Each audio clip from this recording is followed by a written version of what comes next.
Welcome to the Occult Rejects.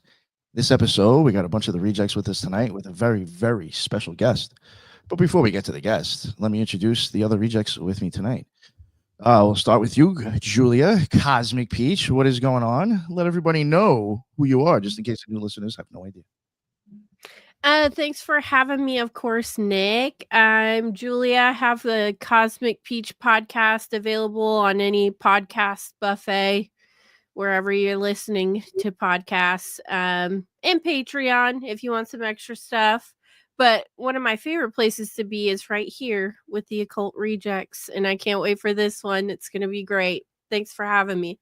Awesome. Yeah, I'm definitely looking forward to this myself, and always a pleasure to have you. Always appreciate you joining us, Julia. Definitely go check out that Patreon. She does make it worth it, so go check it out. Thank you. Of course. And Brooke, we got Brooke from Dark, Florida. She's been on the show before. Brooke, please let everybody know what your deal is and where they can find your amazing work as well. Yeah, you can find me at Dark Florida Podcast on all social media, or Brooke Moreland. We get into all things weird and strange in the Sunshine State and beyond, and just so happy to be back. I love Brittany and everybody here, and thanks for having me, Nick. Of course. No, thank you, and I appreciate it. And definitely go check out her show. She even had, like, for just my opinion, she had me on, and she's really not too into the occult, and she actually asked a lot of good questions. So I highly suggest to go check it out. And now we'll go over to JJ Vance, not the vice president. Sir, please let everybody know what your deal is. Howdy, Nick. Appreciate the invite as always, sir. JJ Vance, host of Operation GCD, and perhaps more notably, not the vice president. And looking forward to the conversation, fellow occult rejects and new occult reject Brooke. I believe we haven't met till tonight, and looking forward to the conversation there. Britt, nice to meet you there, ma'am, and looking forward to the conversation. Thank you very much, sir. And last but not least, before we get to the guest, Ethan Indigo, please let everybody know what your deal is. Peace, everybody. Wonderful to be here. Thanks, Nick, for putting this together and having me on. Excited to hear Britt's ideas and experiences. I am a writer, so I have an article on Occult Research Institute I just dropped, and here and there books and articles and so on and so forth. So on all the social media, of course. Thanks, you guys. Thank you very much, sir. And finally, to the guest. Today's guest is Brittany Barbieri, and she is a seasoned cryptozoologist, ufologist, and paranormal investigator with over 20 years of experience exploring the unexplained. She currently stars as the lead cryptozoologist on Discovery Channel's Lost Monster Files, where she investigates legendary creatures using modern science and technology. She got a whole bunch of other things under her belt that I'll let her tell everybody. So, Brittany, please let everybody know, and thank you so much for coming on. This is awesome. Please let everybody know, I guess, like, where they can find your stuff and everything else that you like to plug before we get into it. Okay.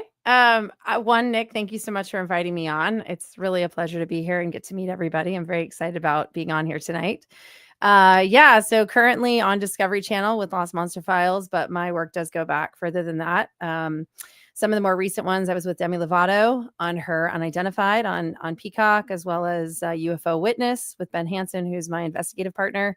And then also I was on Night of Terror with Jack Osborne, and I got to go to the amazing Virginia City, which was incredible to get to work up there and showcase my theory in the paranormal and in the strange. So it was really fun, but my work does go back 21 professionally plus years, and then further back just to start into the field of all of it.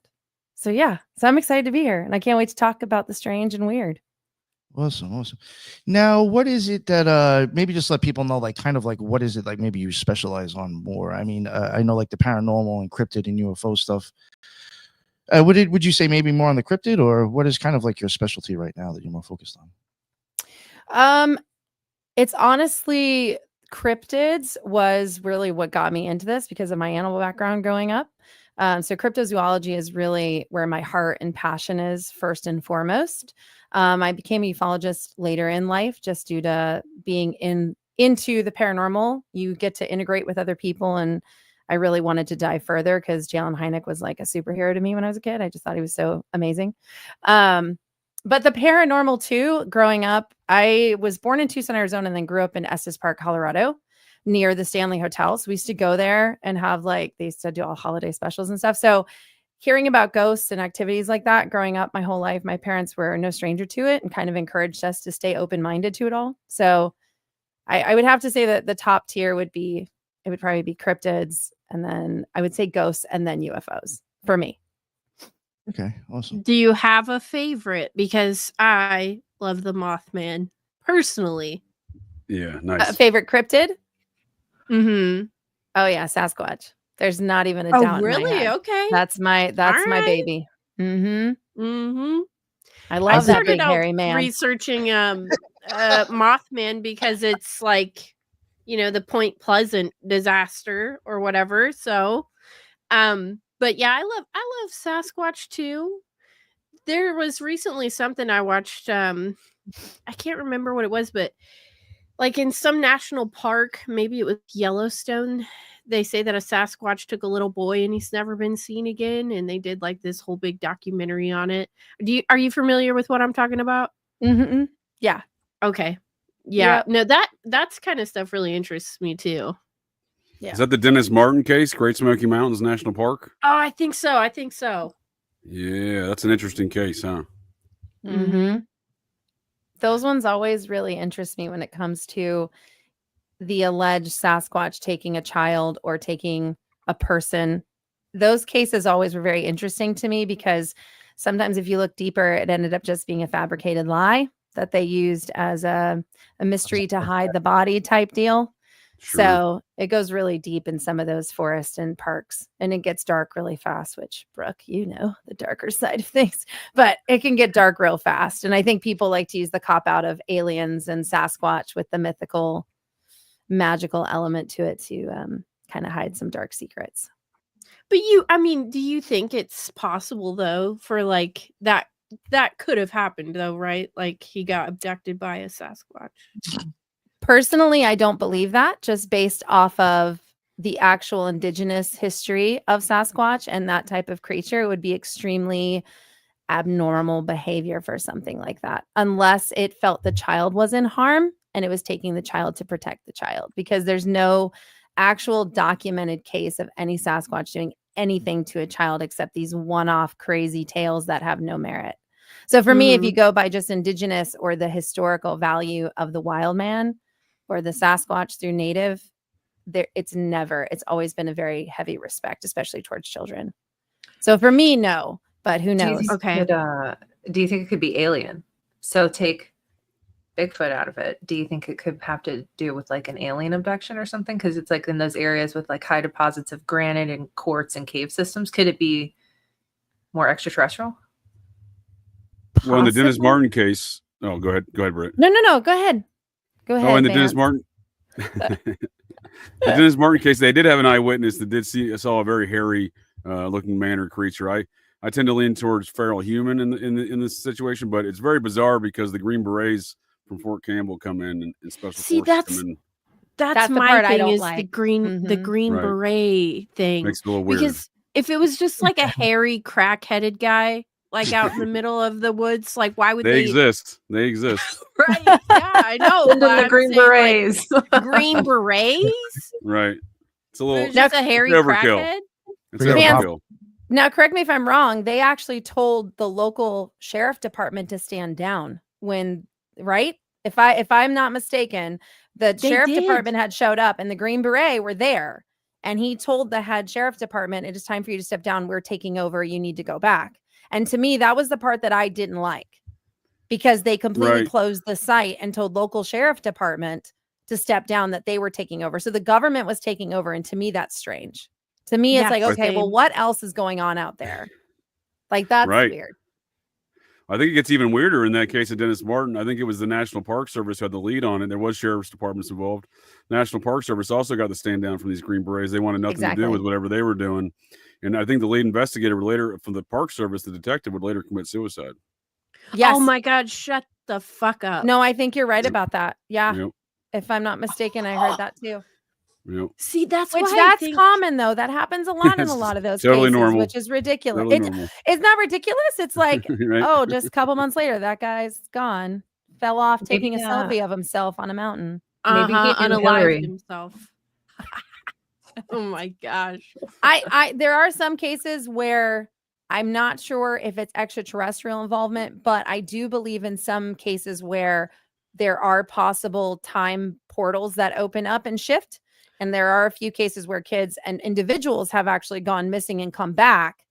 And they're like, this is really where am I? And there's time missing. So it's not always extraterrestrial. There are elements to our own atmosphere that with different types of minerals create these types of energy and frequencies. And we do have time overlap scenarios. And sometimes these kids and individuals do go through portals and come back through a different area, which is very fascinating to me. It's another area I study. Like Bermuda Triangle type stuff. Yeah. Like, yeah, they go in and either they disappear forever or they pop back up and like years have gone by, but they're the same age.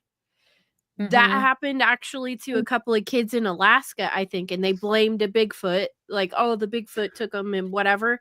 But they came back like 10 years later and they were the same age in Alaska. I swear to God, this is real. You can look it up. I'm not making it up. Like these two kids, they went missing. 10 years later, they show back up. They were the same age, everything. They blamed a Bigfoot for taking them, but it's probably more like what Britt's saying, and they had like some kind of a weird time slip thing that happened. Like, yeah, and they're just trapped in it. Would Bigfoot have like cryogenics like set up like lab to keep the kids the same age?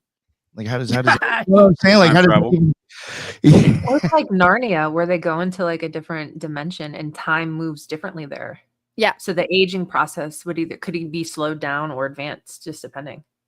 And we have certain mountains here that do that. If you go to certain peaks in certain regions, due to the way the atmosphere and the minerals sit, the time you can actually take a clock and watch your watch slow. It'll actually pull the needle and slow it down. So it's weird that we have different areas on our planet that create that. Yeah, Flight of the Navigator. I was thinking that movie. Oh, actually. that is such a good movie. I love that movie as a kid. Oh my God. And The Last Starfighter. Okay. That was another. Yeah. Oh my God. Yes. He played the video game. Yes. And he was like, it was actually a challenge to find the best fighter. Come on. Who doesn't want to be in that movie? Yes. Yes. Yeah. I remember that. Something I did want to ask, I guess we'll kind of, if you don't mind, go here a little bit. And I do think it's something that JJ and I have even mentioned before, or ideas. And I think even Lisa has said it herself. When it comes to these national parks, do you think they're actually kind of they're being kept, kind of secret, cordoned off? Yes, and there's things maybe going on. Do I believe that? Yeah, 100%. I believe that only because of Kincaid's case, and that was one that I studied with the Grand Canyon pretty intensely. And if you follow the trail, you start to learn that how and why it got protected, and the area that it's protected, and why you're not allowed to go there is the exact location in which things were taken from. So for me, I do think there is some protection there because there's a lot of places you can't even go in the woods, like in some of these private parks for a reason. So yes, I do. I heard there was a guy who went in the Grand Canyon looking for something and he found a cave that had all these hieroglyphics. That's Kincaid. Oh, is that it? Is that the one? Yep. Okay, yeah, that boggles my mind. He actually found mummified Egyptians in there and Egyptian ruins. And he was an amateur archaeologist that worked kind of like as a third party to the Smithsonian at the time. So on his first mission, he went back and told them about what he had uncovered, and they were like so excited. And don't forget, this was high exploration era. So he was like, let's do this. They said, let's go back, verify it. We're going to send 2 professionals with you. Ended up like 5 professionals from the University of New York went. They all identified everything, saw everything. The next thing he knew, second trip later, Smithsonian comes in with crates, tells him his time is no longer needed. Thank you so much for your work. We're going to take it from here. And that they would be in touch to let him know that he could come and see his artifacts on display and come see them in the vault, blah, blah, blah.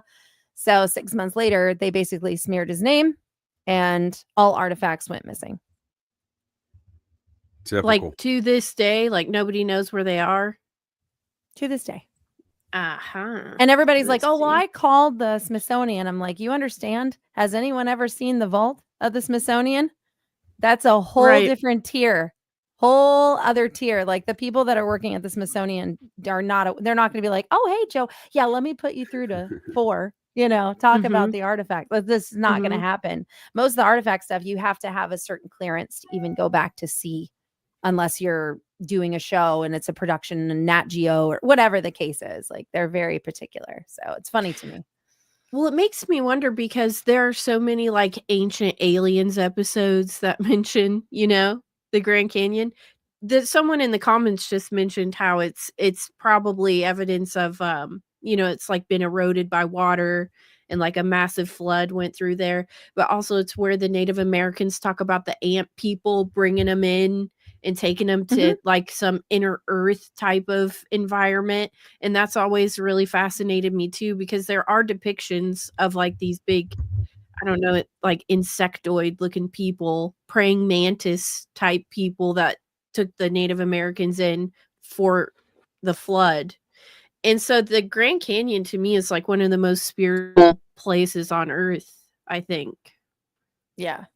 It's an incredible place. And it's interesting to me that after that happened, Smithsonian took everything, the government stepped in and made it a private park. And you can no longer go into certain areas. And I want to say it was the early 2000s or end of the 90s. I want to say it was early 2000s.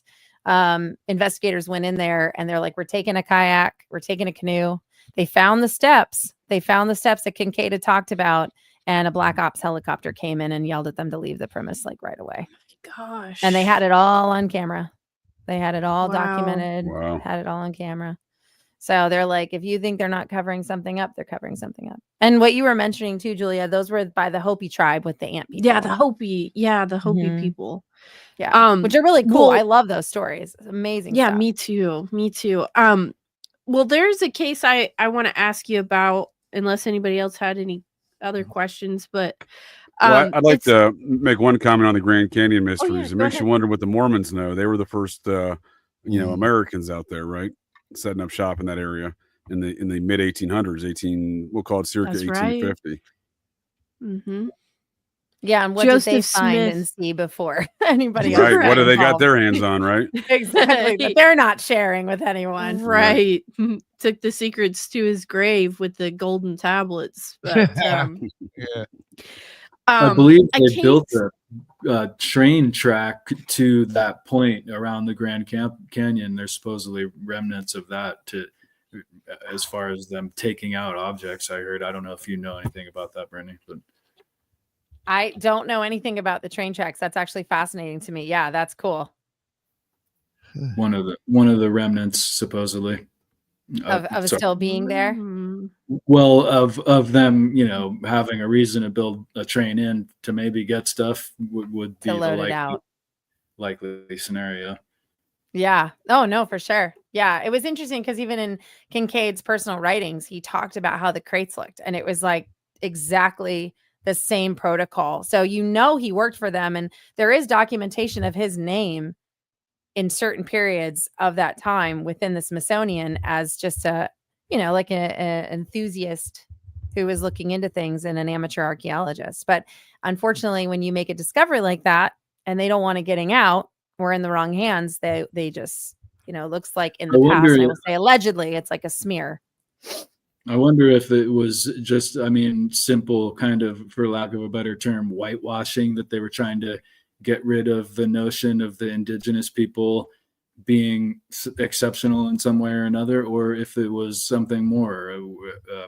What do you think? Because it seems like the Smithsonian is notorious for doing this at least all across the Americas, right? Not just in the Grand. Yeah, 100%.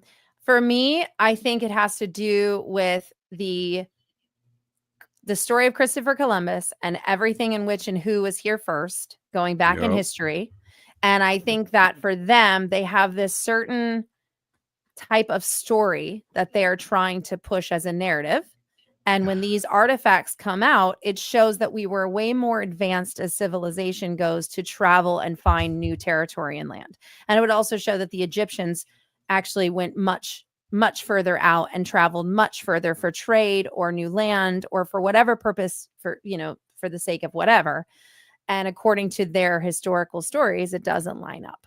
And so for me, I think it's more or less keeping a certain story in place, and anything that doesn't follow suit to that story, they make it go away.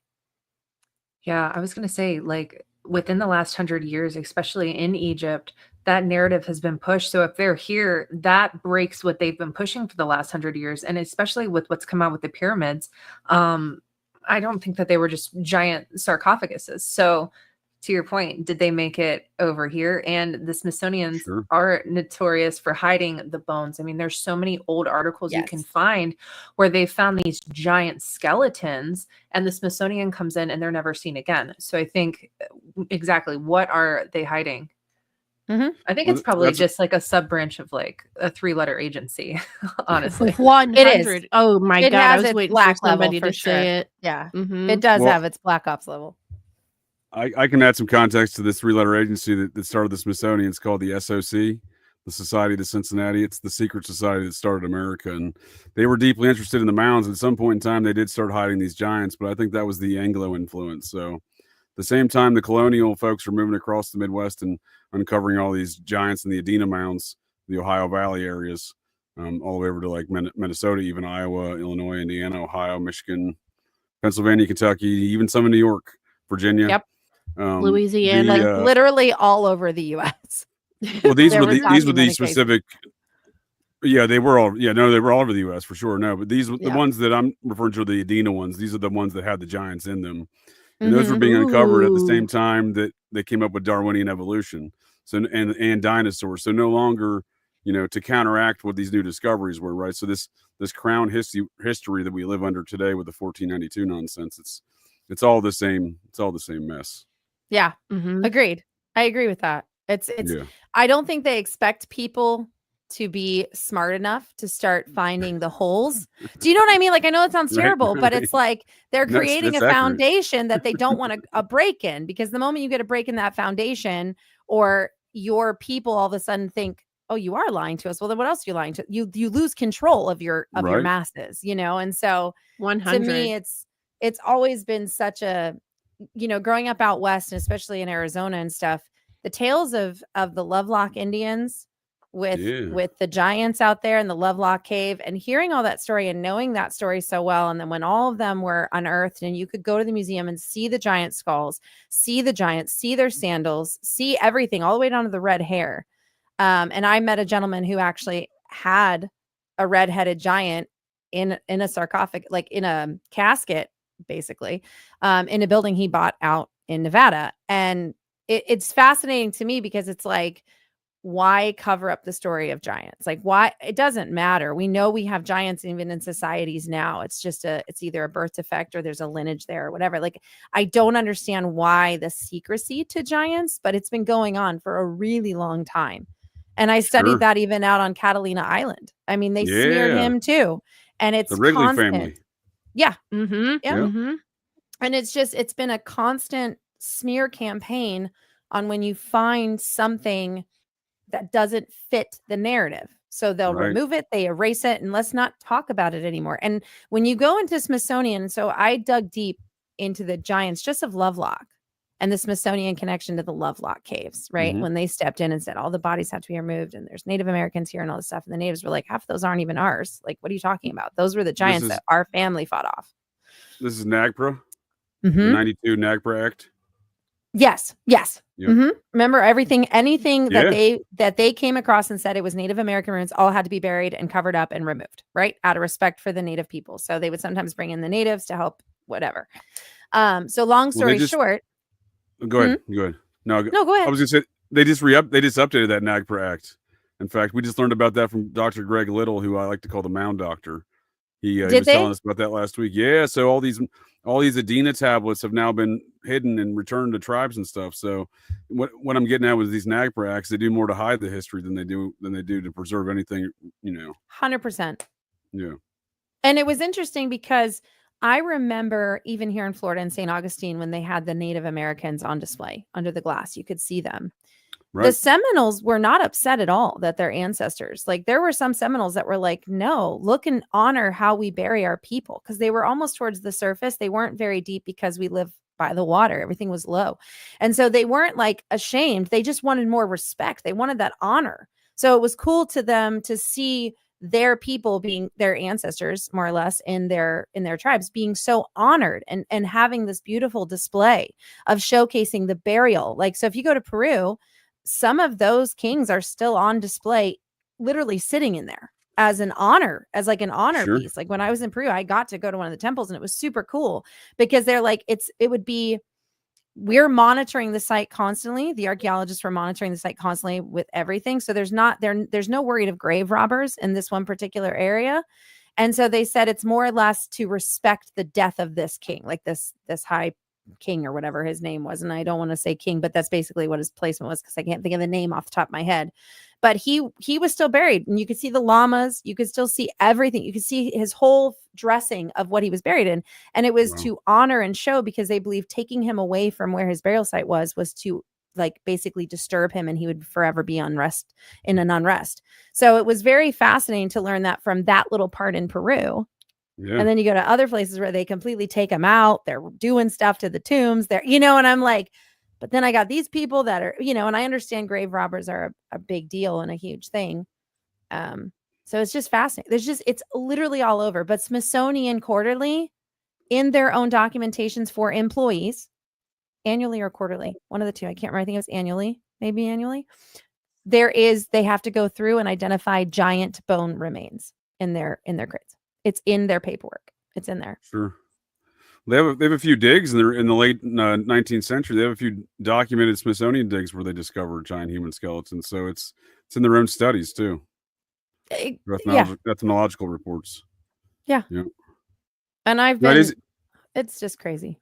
It's wild because it's just when I found out they started hiding all these Adena tablets. I just found that out last week, and I've seen a lot of these things. I grew up Mormon, so mounds and the contents of mounds were a big part of my childhood, and going to see these things in various sites, traveling places and whatnot. But it's all basically hidden now. The Lovelock Museum is long gone. The Catalina Island Museum is long gone. They had an island. The Wrigley family had a museum there for decades.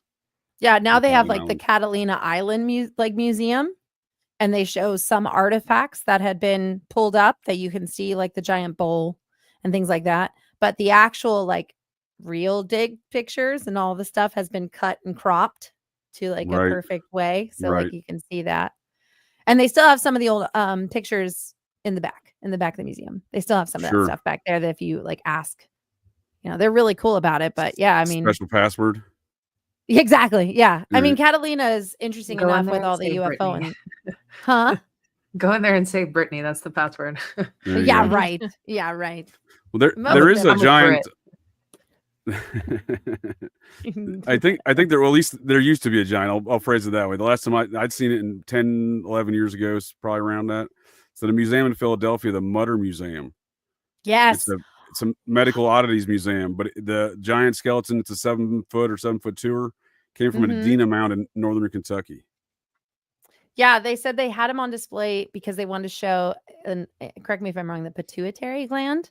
That's the one. Yeah, they claimed it was a medical oddity. That's how they're getting around it, right? But the little note card says, the little note card at the base of it, where the description of what you're looking at says located in an Adena mound in northern Kentucky, and I forget the date. But what was wrong with its pituitary gland? So that's huge. Yeah, so like there's when you look into it, basically, and you get it in animals, you get it in almost any species, but it can, I believe it's the I never pronounce this correctly, pituitary gland. It controls your growing. It controls your growing. So whether you grow really super tall or you stunt, so that's why like we have some in history that get to like 8.5, 9. What's that gentleman's name? He's in Ripley's. My son is obsessed with him, with his height, and he was like 8'11", but he had the same problem. So a lot of times we get this in history, and it's like when people first started finding Viking bones, they were like, oh my God, Vikings are so large. And really, to the year and to what our height would have been, Vikings were massive in height, but that's relative to us. Like Vikings really were like 6'1" to 6'5" in general. And the average height back then would have been like 5'2" to 5'6" for us.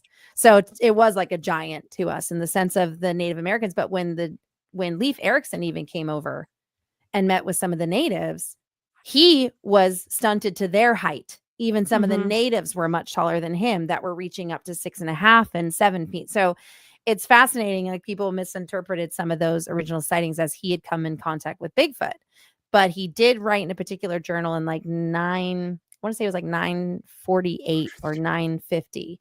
He talked about coming into contact with these hairy men that stank really bad.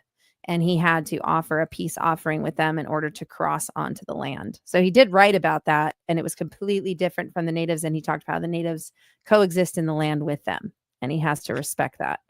So, well, what do you think? Because you said something earlier. You said, I don't know why they've decided they have to hide the giant skeletons. I mean, I have my own theories about that, but Okay. I'm curious as to what you think. Like, why do you think it's significant for them to start hiding these giant skeletons? What, for me? Mm-hmm. I think it honestly goes back to the introduction of the Nephilim. I think that's a lot of Oh, part of well, the history they would like to wonderful. erase. We're on the same page. Yeah. So I do firmly believe that, because we have a lot of ancient text that you really can't cover up. And when you look into that, there's a lot of past history with the Nephilim and the giants and stuff that Yes, remained here. I ma'am. mean, no matter what religion you're from, every religion speaks of these giants in different names Right. across the globe. So Yes. it's, again, schooling, religion, all of these things really came hard in the 1920s and really started making an impact on everyone to brainwash us in one way and erase what had already been done. And so it's interesting now to start to see where what they used to consider pseudoscience and talking about the Nephilim or talking about these parts of our history isn't so crazy anymore when a lot of stuff is coming to surface. So, well, and I also think you can obviously add on to this if you like, but I think part of the reason why they have to hide it is because, for lack of a better term, these were spiritual beings. These Nephilim giants were even said to maybe have powers, like magical abilities. Superpowers? Yeah. I mean, like it's said that they were mystical. And so there are Right. hieroglyphics from Egypt where it shows like a person and then like a huge giant, like in comparison, And Yep. so they've hidden all this. And I personally think that's where a lot of the cryptids come from, is some weird intermingling stuff with these Nephilim beings. But that's just my opinion. Like the Bigfoot, for example. yeah, How about Mothman? that's a good theory. What'd you say, JJ? How about Mothman? Yeah, sure. I mean, it's like a Nephilim being fucked a moth, and then there you go. That I'm being dramatic, spotted on a mound, by the obviously. way. Just, Spotted on a mound. By it the all way. How does that happened even- this one romantic night on a Yeah. mound. Yep. But I mean, think about it Egyptians though. They were- talk about the Bigfoot as being like a giant, right? It's like a half Yeah. man, half whatever. Yeah. Yeah. So, but yeah, What's no, it- I think they have to it's a- hide the Nephilim. Sure. They do. It's an interesting thought when you look at these giants from the Adena Mounds, because they do have some medical oddities to them. They have double rows of teeth was one of them. Mhm, and found six over six and over. toes. Mm-hmm. Yep. This, Yep. So this they leads do me- have some different features, right? Yeah, extremely different Right. features. Something I wanted to ask you, Brittany, with your experience is related to this. It used to be that these subjects were pretty separated, UFOs and Bigfoot and paranormal and cryptids and so forth, and psychic phenomena and all these ideas. But it seems like they're all kind of coming together into maybe not a correspondence, but it seems that they happen in frequency together, if you know what I mean. And people are starting to look at these things that is maybe not being from the same origins, but somehow related. Could you break down what you think about that? Yeah, I mean, honestly, so when you look at cryptids or the paranormal, like I always like to say, is a tree. Like when somebody says, "Oh, I'm into the paranormal," I go, "Okay, so what part of the paranormal are you into?" Because the paranormal as a whole is like a giant tree and it has a ton of branches on it. And so for me, that's how I've always categorized everything. So for me, cryptozoology was a tangible physical creature, like an animal that we hadn't fully discovered yet, that we needed to identify. And then there were supernatural beings that we were taught and we learned about. And what were those supernatural? Were they interdimensional? Did they come from the sky? Were they here before we were here? You know, were they literally, this was their planet and we were created onto their planet. We had to learn to coexist with them. So for me, I've always filed them in their own separate filing cases, I guess you could say. And there have been in the past some overlapping, like Mothman in particular was a major overlap between cryptozoology and ufology, because when the sighting first happened, it was believed to be, and the sightings really had a giant uptick in the 60s for this alleged Mothman creature. But the original first sighting was very much that of an appearance of like a raptor, a very large bird of prey. And so when cryptozoology got involved, they were trying to figure out, is it a bird that got off track? You know, what exactly are we looking at? Then ufology got involved because they're like, well, we also have an uptick of UFO sightings. Is it possible these individuals may have seen an extraterrestrial being? Like, we have to look into this because Hopkinsville and all these different cases were really prominent at the time. So everyone's really trying to dive in and figure out what's going on. So for me, I feel like we're living in a very supernatural world that we were told doesn't exist and isn't real. And when you're open to it and you start to realize, I think you're just more open to seeing things. So people that see a Sasquatch and then see an orbs or possibly a UFO, it's not that it happens all at the exact same time. It may happen within the span of 20 minutes or an hour, but they might just be so open now because they've seen that Sasquatch, because it really shifts your it alters your whole reality for a minute. Sure. And I think it just makes you more aware of what else is going on around you. Does that make sense? So I think it's more or less like once you have one account, you've now transcended psychologically into a whole nother world, and it really alters your reality and you start to see things that you would have been more closed off to. So I think that's where the overlap starts to happen. Not that they're necessarily all connected. Like, I know the theory of aliens that put Bigfoot here, those were like the alien workers, right? The miners and stuff on this land. I don't necessarily believe that. I think honestly, extraterrestrials have been here far way back, and I think a lot of them live in the ocean and have lived in the ocean and live in different parts of the canyons where it's very untouched and very rural. But I just think that this planet had a lot more to it and has been purposefully covered up and hidden from us. In some areas, they have to really cover up the best way they can. And how do you do that? You government contract it, and if you're caught there, you're shot on sight. That's my opinion. Sure. What's your thoughts there, Britt, on have you seen any of this relationship between these cryptid sightings and mound sites? Are you familiar with any of this information that a lot of these cryptids are seen around mound sites, not just Mothman? I have followed some of that, although I will admit I didn't dive into it too deeply.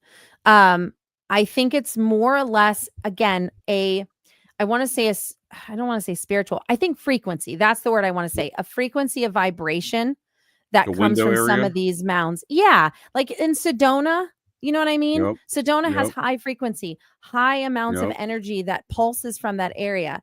And a lot of these are spiritual beings in a sense, just like if you go to Native people talking about the Sasquatch will show itself to you to say, you've taken too much from the woods and I'm making myself known. It's like the protector, the guardian of the forest. Like, that's its job.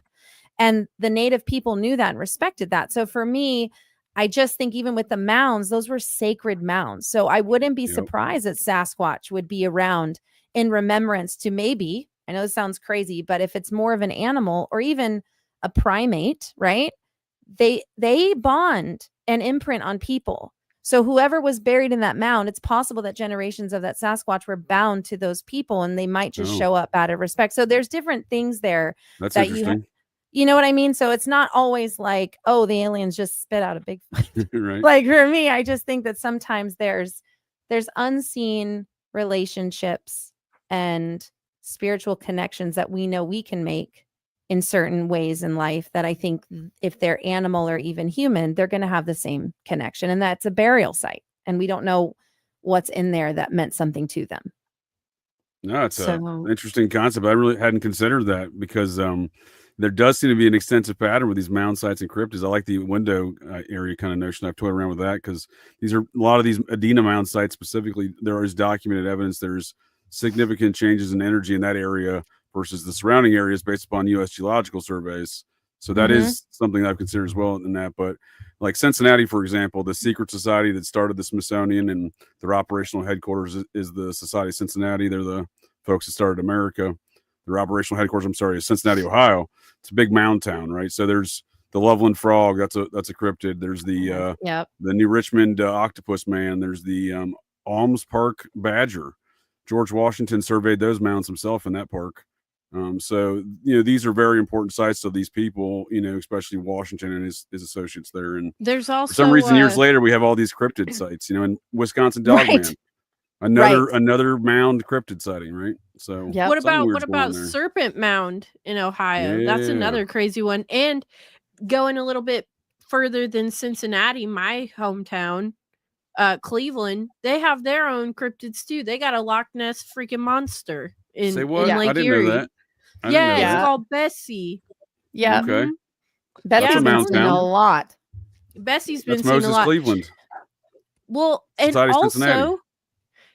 in Cleveland over Lake Erie, there are so many UFO sightings. It's crazy. I've seen one. My brother has seen one. Right.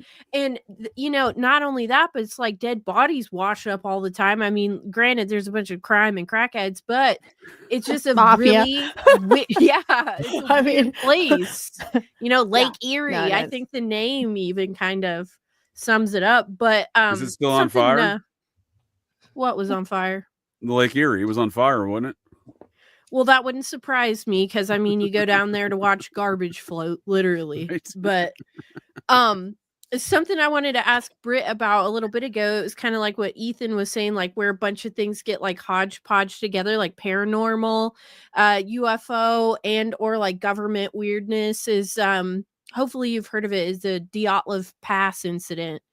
I don't know how familiar you are with it, but there are 3 main theories, and it's Yeti or like some kind of directed energy weapon, or what's the third one? Oh, UFOs. And the way that these people were found, it's like, what the fuck is going on? Like, people have their skin melted off, eyeballs gone, tongue gone, radiation, weirdness. Like, what are your thoughts on the Dyatlov Pass? So that case, when I first got into like field research many moons ago, I used to think, no, they're covering it up. It's totally a Yeti. This is totally Yeti, behavior. Then I looked into Yetis, which is a term that we called them. That's actually not what they call them in Nepal. So I was like, now, wait a minute. Hold on a second. What's kind of going on here? I need to know what's going on in Russia. This is weird. So when I dug into it deeper, my opinion began to change. There are a lot of tribes up there that are very cannibalistic and do not like anyone in their territory up there at all, and have warned hikers before, you don't go past a certain range. That's where those people live, and they will kill you. Like, there is no in between, right? So learning that they had been warned where they were going to be hiking and setting up was near those territories. I still am not 100% on anything, to be quite honest with you. But from the ufology standpoint of knowing when the Russians get involved with anything like this, there always seems to appear to be radioactive activity right afterwards. And I find that very fascinating because they got in right away. Yes. That to me is weird. Like now, reports of ball lightning and or like weird orbs in the sky. Like, Yep. And they were killed on the Mountain of Death. Let's not forget that. That was the name of the mountain that they were on. Right. So the whole scene is ominous. But here's the kicker. These are the little pieces that got to me, right? So how they were dressed, they fled the tents half like in their pajamas. Whatever was happening, literally scared them to pieces. Nothing. No shoes, underwear. The one kid had a coat on in his underwear. So we're talking whatever was happening fast, and they were scared for their life. That's one. And they didn't all die at once either. No, they died were at chased times. down. They died in like 3 areas. Like a chase down attack. This is the part that I went, this doesn't make sense to me. Make this make sense. Was the tent that they were in, the 2 of them that we were in, cut from the inside out to get out of the tent. You have a zipper. Why are you cutting from the other end to get out of your tent? So to me, that was, okay, the incision was from the inside and out. They're running from something. What are they running from? What's happening? Avalanche also was thrown into the mix, I think in 2008, 2009, when people were reopening it. They're like, oh, I think it's an Right, avalanche. because avalanches melt your eyeballs out, and Exactly. It totally does that to your everyone. tongue's missing, and Totally you're normal. crushed all the bones in your body. And what's crazy to me about cutting it from the inside to get out, no shoes on, in your underwear, it's like 1,000,000,000 degrees below. Yeah. Like literally, if you spit before your spit touches the ground, it's freaking frozen. Like that's how Yeah. cold it is. And Yeah. they're out there in their underwear. So Yep. I talked to my cousin about this, and he was like, an alien popped up in the tent with him. Like, what would you do? Cut and run, right? But that's the weirdness around it, because it's like a lot of people go UFO. A Yep. lot of people go Because of the energy that was found Yeti. afterwards. Right, Yep. right. Yeah. That's why they just immediately, because of what was found at the site for radioactive, it was considered a radioactive site after this. But that was after the other investigators got involved, and Russia had already done their cleanup.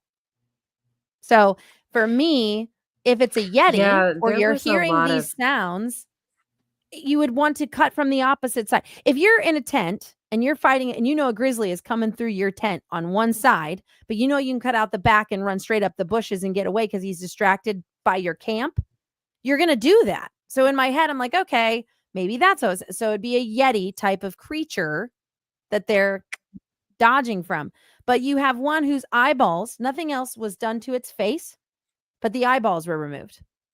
The one on the hill with the other one that had lacerations to their back, like bear claws to their back, their partner to that person who was face down, his tongue was severed completely, like perfect in half, not ripped out, not just cut, completely cut off. That's why I immediately went, now, 100. is this a tribe? Is this the tribe? Is this the, what is it? Well, Was so Well, much. Britt, another weird thing about this So is if you look into the fucking hikers, they're all KGB. So what I the hell is know. this? Of All course they are. Of KGB. course And they one are. stayed back.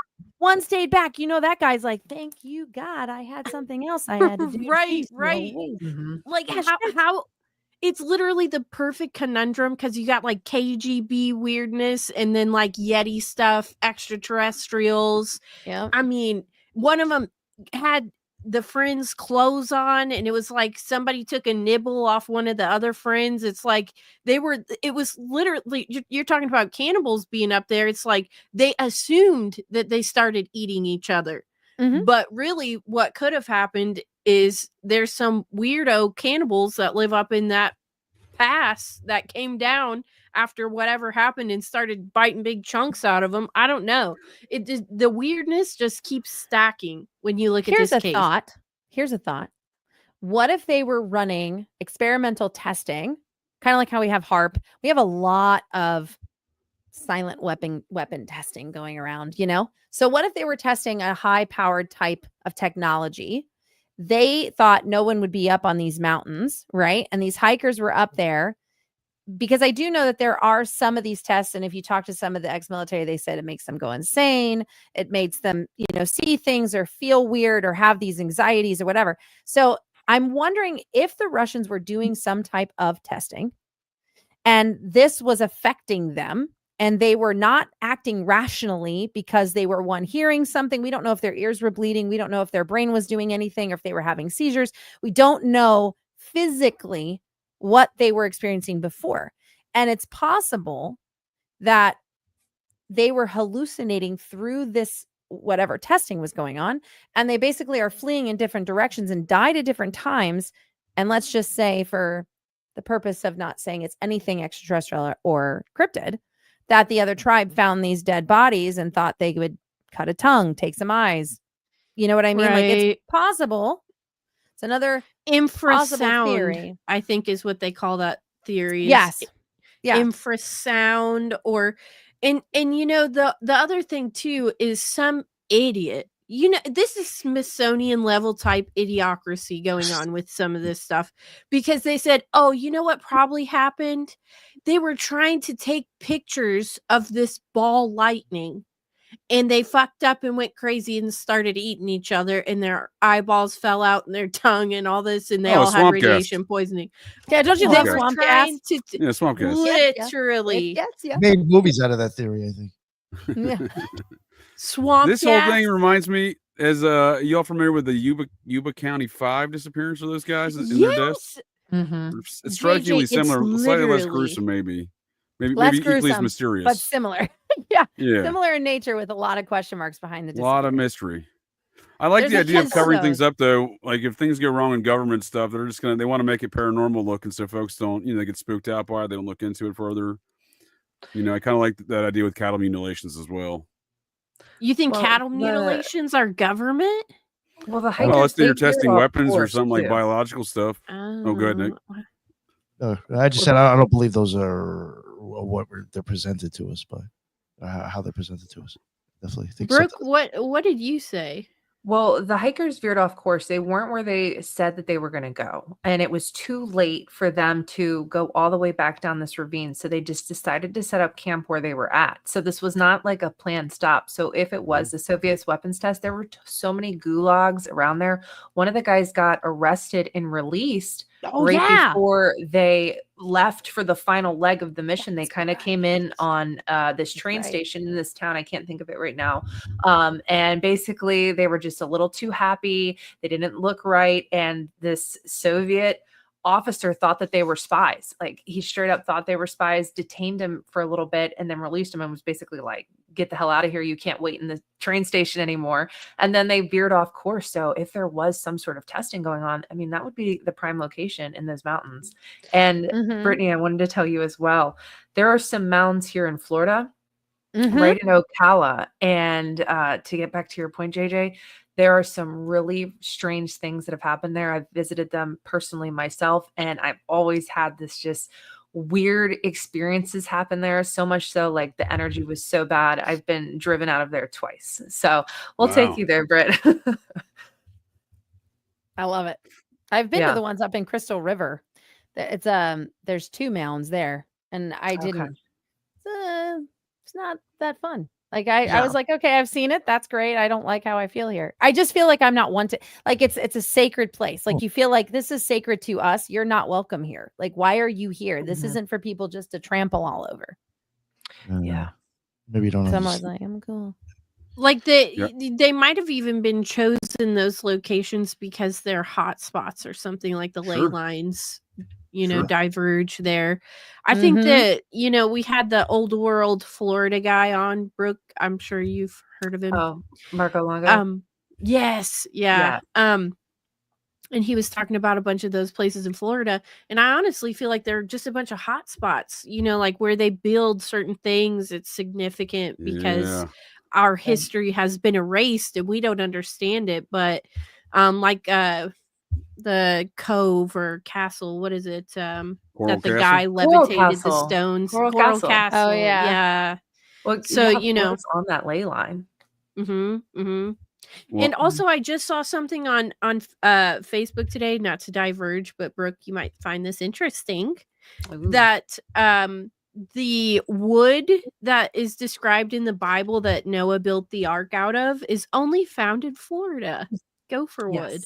Yes. So that lends more credence to the that Garden of Eden, Florida thing. So I thought that was, we literally know nothing about our true past. It blows my mind. We don't. And when you first hear that theory on its face, it sounds crazy. But when you read about the gopher wood and then you start learning more about it, the theory is it's up in, I know the audience will love this, but the Chattahoochee area is one of the areas in which that they suspect that the Garden of Eden was. So if you're looking for where in Florida, it's up there. And there's some really good evidence to support it. It's super interesting.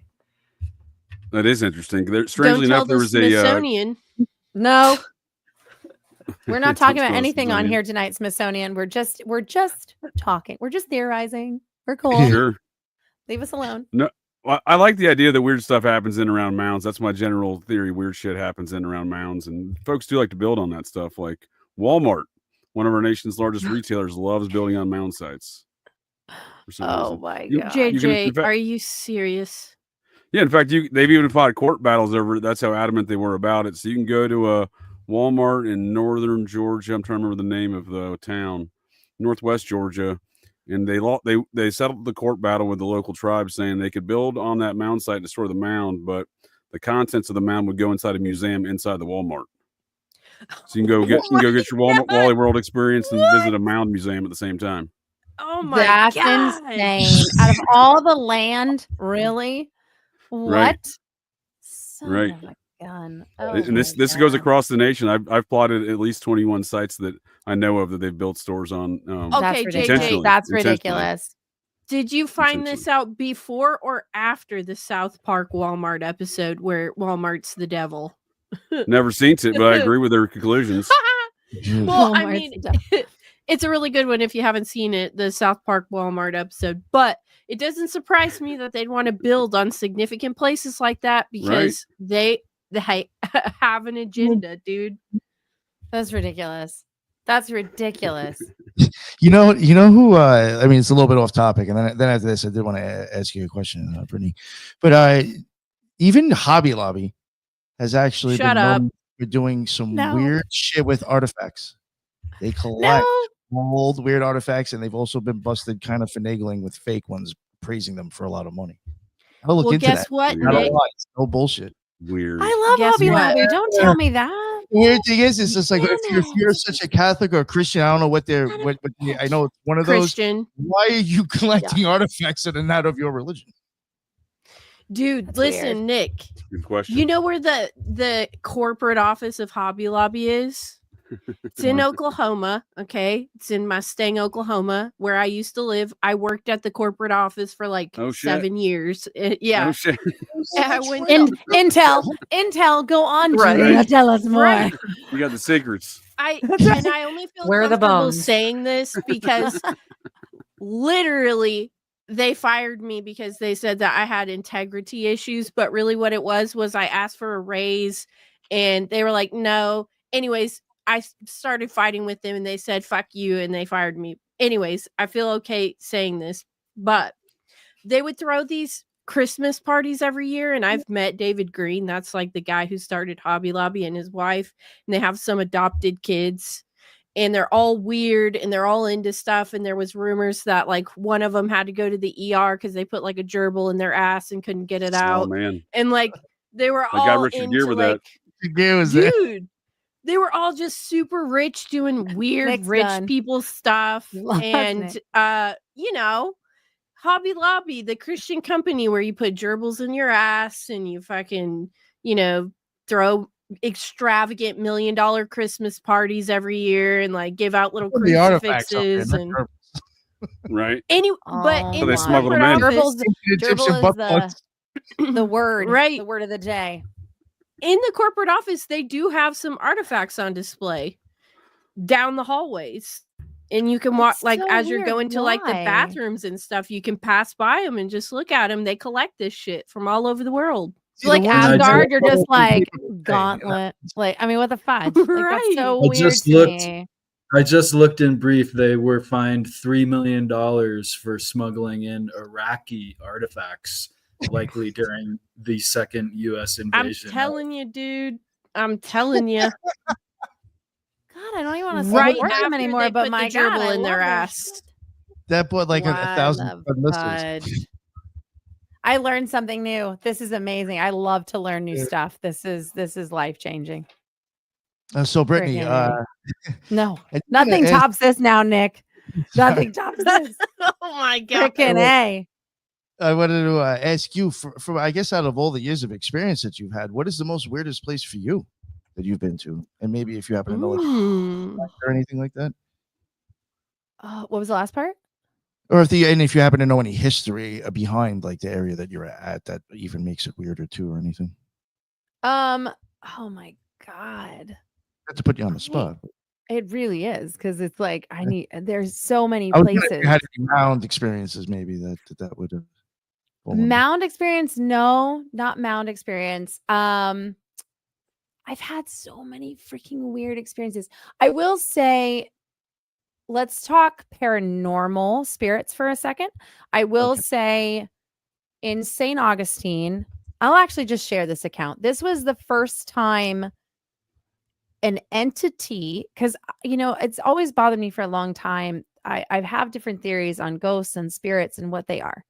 And this particular incident shook me because not only could I see the being, but it held me and told me everything it needed to tell me of what transpired in the room. And I physically couldn't move.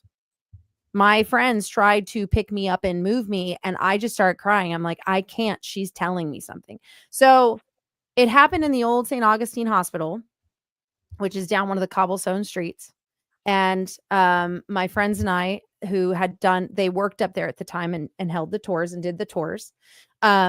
We stayed after hours. I would go up sometimes and partake in their tours, or maybe teach dowsing rods or whatever the case is, and just partake in some of the events up there. And this particular night, they were like, well, let's hang out afterwards. You can help us close it down. We'll lock up. I'm like, sounds great. And this was over, God, this had to be 15 years ago now. I want to say this at this time.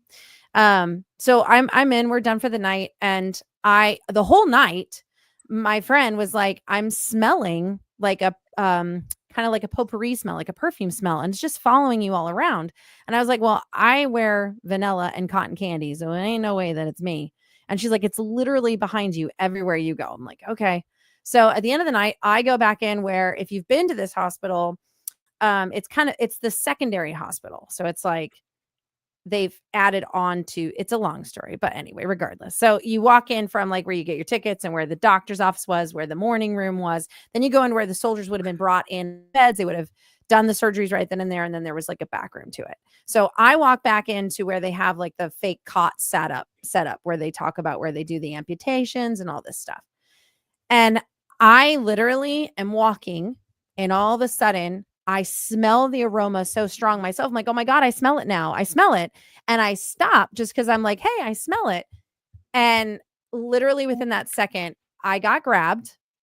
And to this day, I can still see her. She put her whole, if I'm facing this way, she put her hands this way to hold me this way towards her, her face here.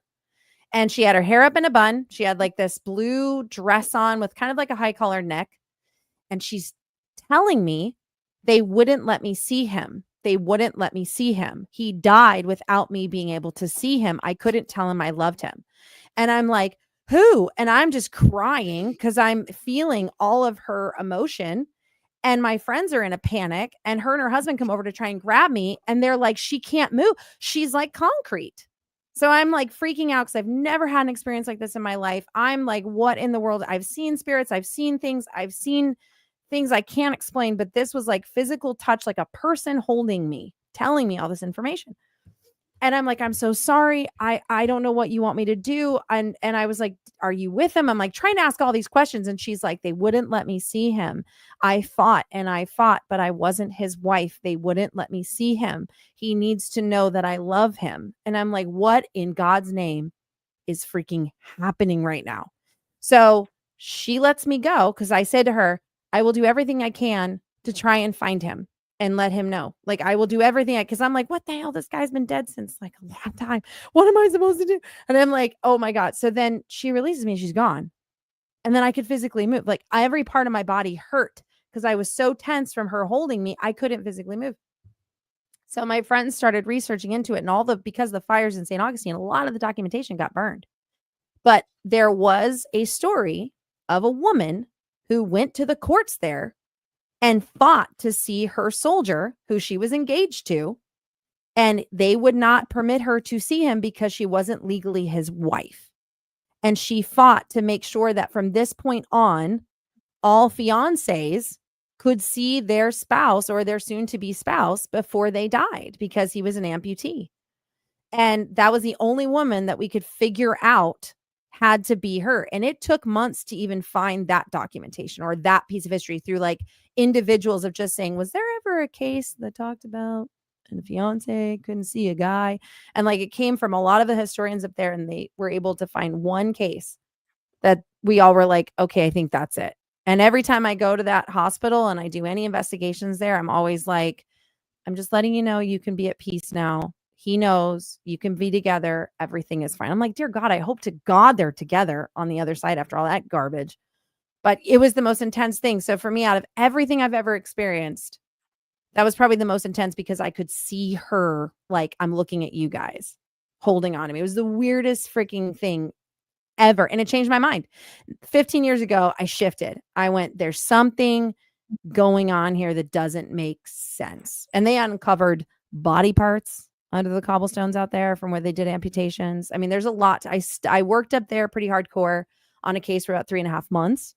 And then I worked a lot with the paranormal groups up there. And it just, that town, and they have their own Amityville up there too. I don't know if anybody knows about that. There is a portal to hell, and I know the neighborhood, and I can take you right to the street. And it's really cool. What's the house called? Is it like no? It's Amityville?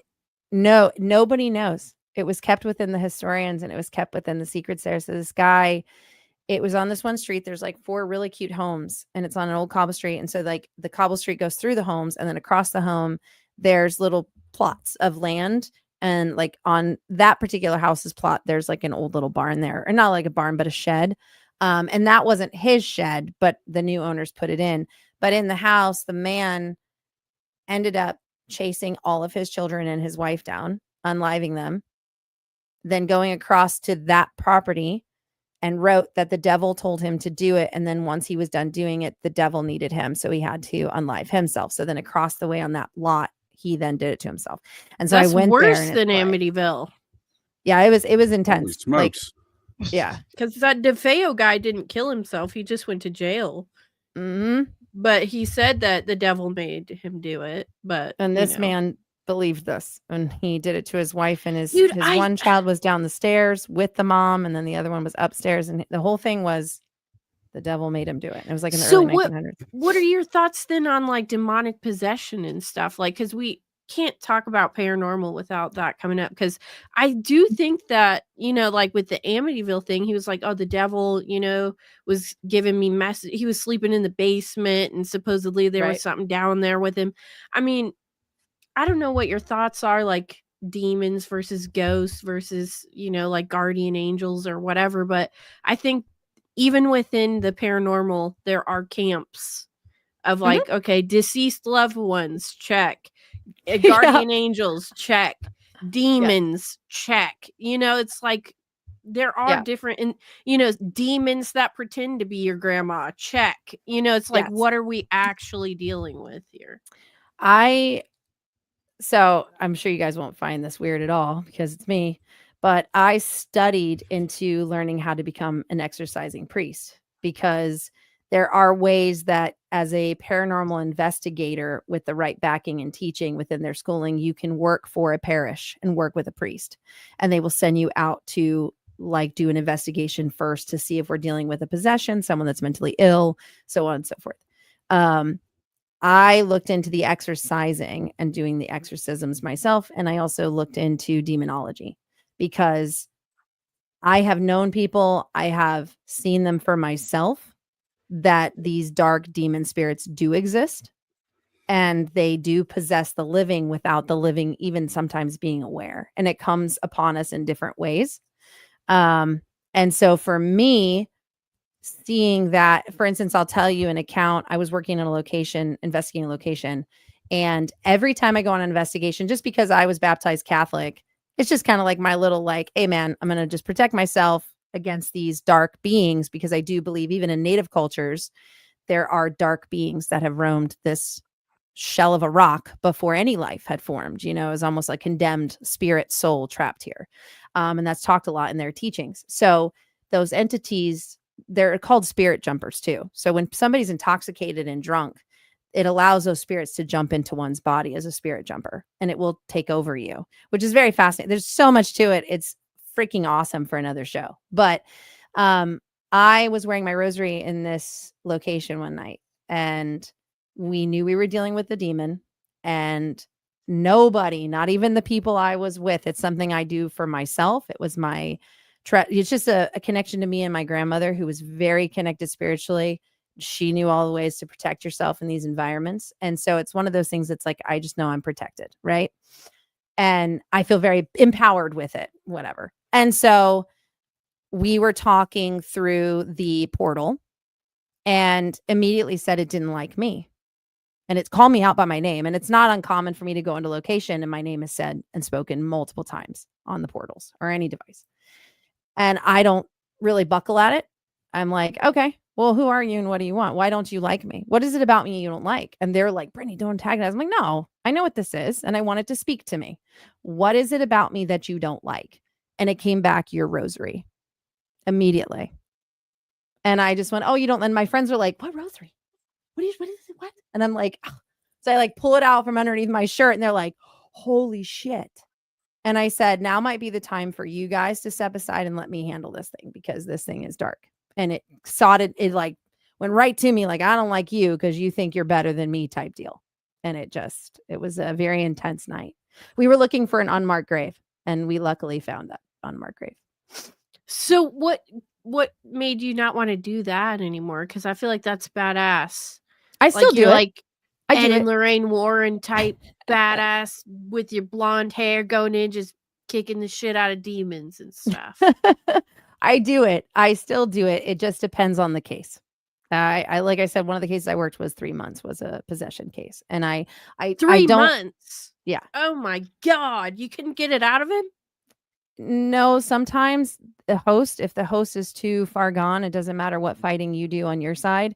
If they continue to bring it back themselves willingly, and they willingly tell you that they are fine and there's nothing wrong with it and their spirits are good, there's only so much you can do. It Hold on. sometimes has to come I have down a to the question. person. So you say they're willingly bringing it back. How? I know, sometimes people say that you can do different things and it opens you up. You're more susceptible or lower vibration to demonic possessions or certain occult practices or whatever. But in your case here, what was it that was bringing them back in? They were susceptible to children's spirits and they believed that they were taking care of children's spirits from a dark spirit. And so these demons were portraying themselves as children. So for me personally, from my personal experience and work in this field, there are no such thing as children's spirits. These are all demonic spirits preying on your darkest weakness. So if you are very empathetic person or caring, kind person, immediately you're going to open up to a child. So when a child spirit comes in the room, it's immediately your guard is down. You feel like you have to save it. You feel like you have to make sure that this child's okay. And most of the time, by the time you get to the bottom of it and you make that demon say its name, you've now discovered that it's not a child at all. And it was just disguising. Like for me, that's one of my biggest attacks as a mom. It goes after me and my children every time. So that's a guard that I have to do always against them. And I've seen some really dark entities. One I've seen myself that it tried to take away my sight. That's how dark it tried to possess over top of me. And I had to get rid of it. Like it literally tried to take away my vision in an investigation. And it's called when you're bending. It's when you're bending. It's literally you're bending into their dimension and everything almost kind of turns like a purple haze. And you're completely bent into their realm and you see things. I mean, there's a lot of accounts and Brooke, Troy can also tell you about the account that we had together where that was an experience as well. Like, yeah, it's once you're there, you've got to be strong because if you're not, they will even unknowingly come and attach themselves. So a lot of people that deal with oppressions and things like that, these are still types of attacks from a spiritual place. And it's learning how to detach ourselves from those cords of those spiritual beings and how to protect ourselves from them. Interesting. Mm-hmm. I like the idea of all these demons. What are your thoughts, Britt, on curses of haunted dolls? Oh, JJ. Haunted dolls, I think, is just a way to make money. But I will say these curses aren't real. Is that what you're telling me? I think so.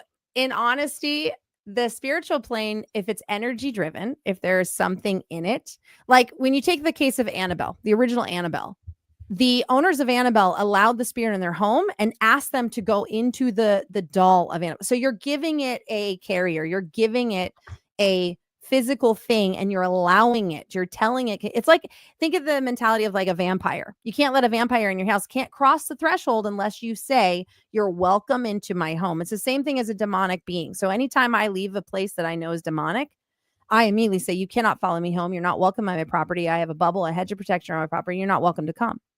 And so it's immediately letting them know I have that invisible salt, if you will, around my house. They're not welcome here. And if they even try, I can sense them and they're gone. You know what I mean? Like I take control over what is mine. Sure. You're not coming after mine. Sure. So if I willingly say to a spirit, which they thought was a spirit child again, and Lorraine was like, oh no, but it was like a spirit child, they willingly said, go into the doll, which was a giant Raggedy Ann doll, right? And I hate Raggedy Ann because of this story. Right. I remember like being a kid and I was like, no, dolls, no. Like I remember like, get those things away from me, you know? And like even my husband jokes and he's like, Chucky, you could just freaking drop kick that doll. And I was like, could you though?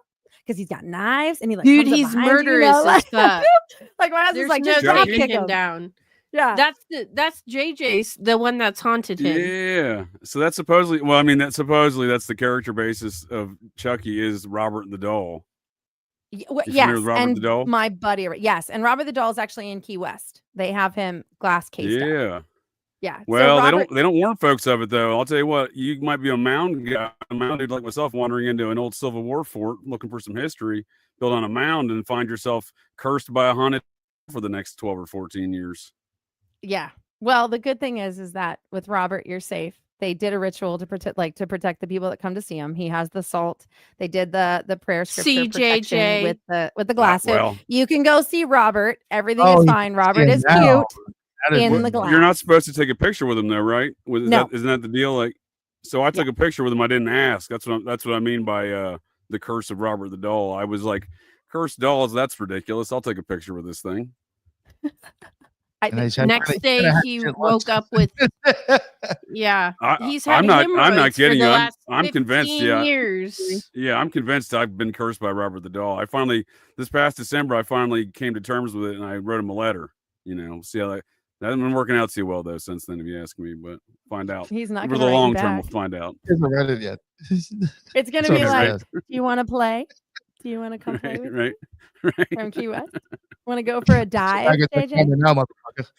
It is interesting though, because that whole room down there, when I remember going down there, the whole room was filled with letters from folks apologizing to Robert. Writing. So it seems like he's had quite a he's a prolific haunted doll, that Robert.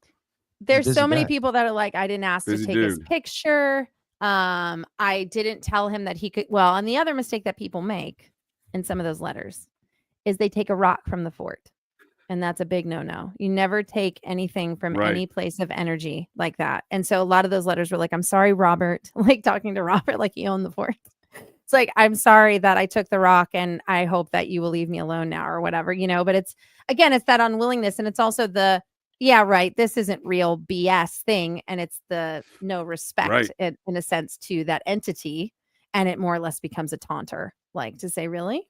Okay, I'll show you. Is that why they tell you not to take rocks and stuff from the national parks? Yeah. Ooh. Girl. Interesting. Oh, I didn't know that. I'm sitting here. I don't take it from anywhere. Smoky Mountains. I don't take a rock from anywhere except the beach. That's the only place. I do not, but I won't. Not from any haunted establishments, not from any historic establishments. Too much energy, too much bloodshed, and you don't know what happened on that exact rock, and you don't know what you're bringing home, especially like in Gettysburg. Don't take anything from there. Because they hold memories and stuff like granite. Quartz is the largest one to hold any memory. Yeah. If you have enough of it, you can power it and it will play back a video, which is what they're basically trying to do right now. So that's why. So like on a completely different quick topic, my work in Gettysburg was because of the investigation I did with how much quartz crystals are underneath the ground of Gettysburg. During the lightning storm is anytime a thunderstorms and lightning storms are upticking the energy, that is when the most visible ghosts are seen in the plane, when the moisture and the elements are heightened. And that's because the vibrations and the electricity have basically energized the quartz crystals, and it's basically playing back what had happened. So you're actually seeing the soldiers really, but it's playing back from the memory of those quartz. Now there's other things that happen there that I looked into. But as far as just the quartz crystals go, yeah. And it's enough to build a skyscraper in New York. That's how much quartz is in there, and limestone. You know, I just had somebody on the show who was talking about, because I asked where was one of the weirdest places you've ever been, or if like favorite places you've investigated, and he said Gettysburg, and I was like, oh, cool. And so he said he was on one of the investigations they were on. They were on this like tour. They collaborated with a group up there, and he just started taking pictures at night on the battlefield. Well, I guess his flash was on, and then all of a sudden they started getting shot at. And basically what they did was trigger the ghosts. And because during the Battle of Gettysburg, like at nighttime, they knew where to fire when they saw the musket flash. And so his phone's over there flashing, and it triggered these ghosts, and they started getting shot at by the Gettysburg ghosts. Yeah. Oh. Someone just told me that. Traumatizing the ghost. Right. Let them Even in live. the afterlife, they got PTSD. Let them sleep. Right? No shit. Something I wanted to ask you, Brett, I was like a little bit kind of going back like 5 minutes ago, but it was just something I was wondering. When you were doing these exorcisms, were you doing them with like Catholic priests? The one that I've never actually performed an exorcism. Okay, no, I'm saying the people that were there that were doing it. I thought you said one took like 3 months. No, so the case I was working on that with 2 other individuals, and nobody was a priest. There was no priest involved. We wanted to bring a priest in. That person told me that they wanted God nowhere near their establishment. The person we spoke to at the time, we knew we weren't talking to the person. That person specifically said very clearly they did not want God. So we can't force upon the work of an exercise or removal like that when in that case we aren't even welcome. So we can do the work from beyond, but it still has to come from the host. Gotcha. The only reason why I asked is because I did see there was somebody, I think it was a priest who does exorcisms, and he had he was talking about like how long they took, or I guess the host was asking him questions about an exorcism, and he mentioned it took a while. And it was like, does it normally take that long? He said, sometimes this and that. And he had said that he had a question, and I mean, I guess this doesn't sound good, but he said that that stuff also only works as well as like the power of the church is working. So like even if the faith behind Catholicism and the power of it is starting to crumble, the exorcism is not going to work that well anymore either, or it could take a lot longer. Which is why I was asking maybe if you were dealing with the Catholic. That's right. interesting. I was wondering That's wild, right? Behind that, it would have to come from the priest that's in charge of that particular exorcism. So if his faith is shaken and he's not strong in his own faith to perform the exorcism, then it would fail. Oh, sure, because it would find its weakness. It has nothing to do with the church. It would be that particular parish or that particular priest that's handling the case.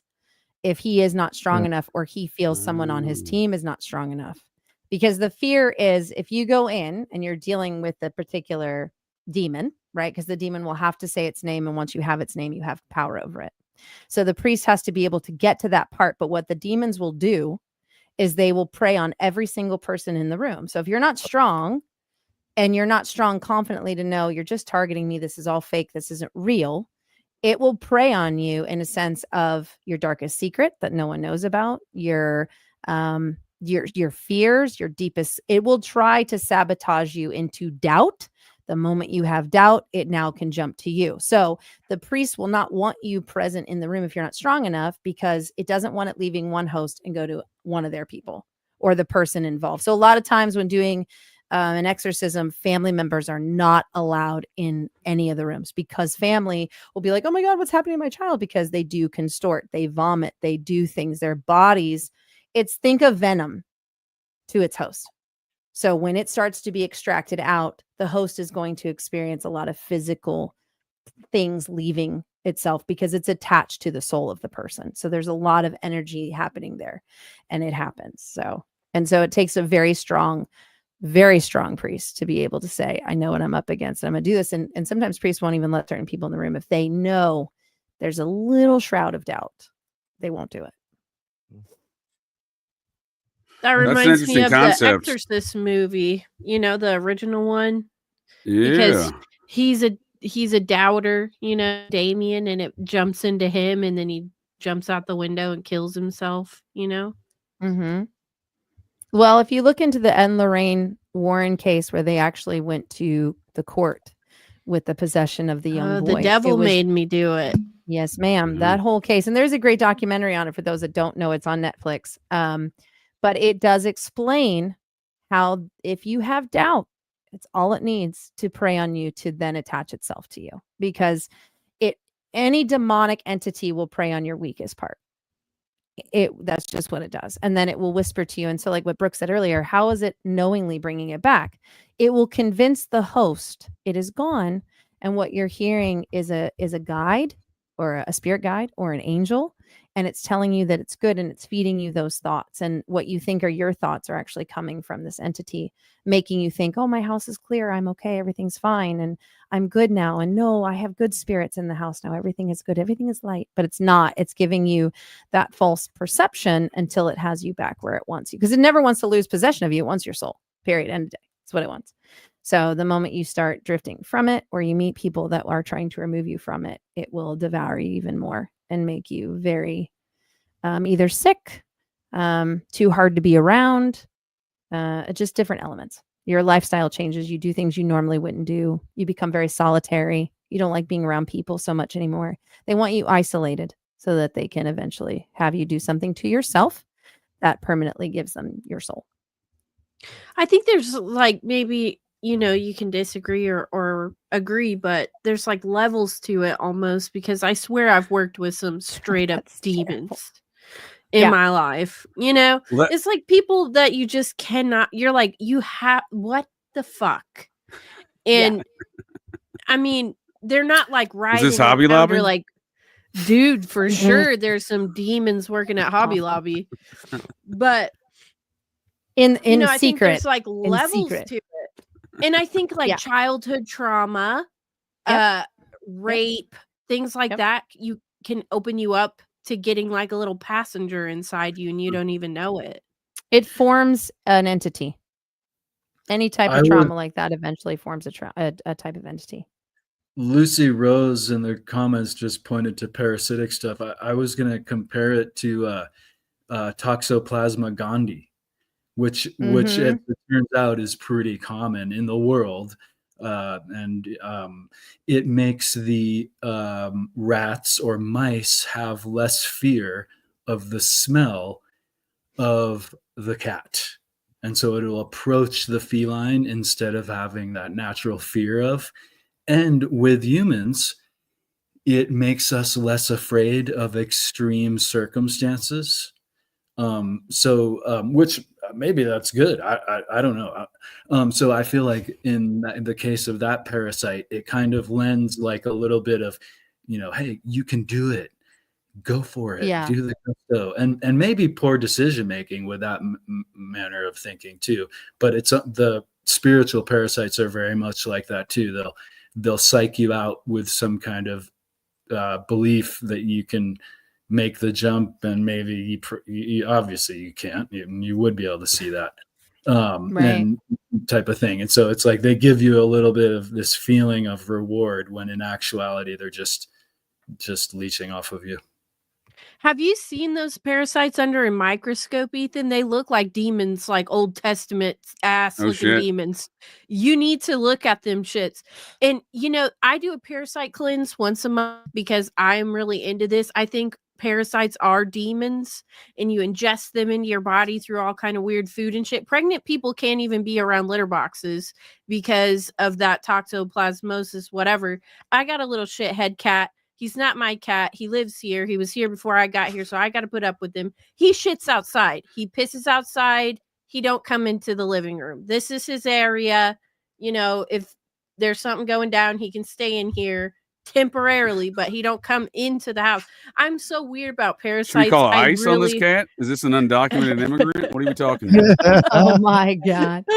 I have like a little sunroom that I'm in right now, but he doesn't cross the threshold into the house. He can stay in the sunroom. That's it. But these parasites, and I take there's all kinds of things you can take, like psyllium husk and like all these things that acts as like a micro sandpaper to your digestive tract to like clear all those parasites out. And I watched one woman, she went to go get a colonic and she had a parasite. It was like 5 feet long coming out her Ugh. asshole. Yikes. And it wouldn't Yikes. come out. And they were like pushing on her stomach and doing all this stuff to try to get this parasite come out.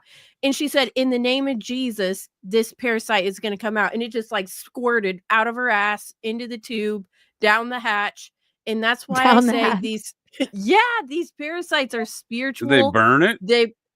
Dude, it goes into some kind of a collection tank, like whatever you do at the Yikes. colonic place.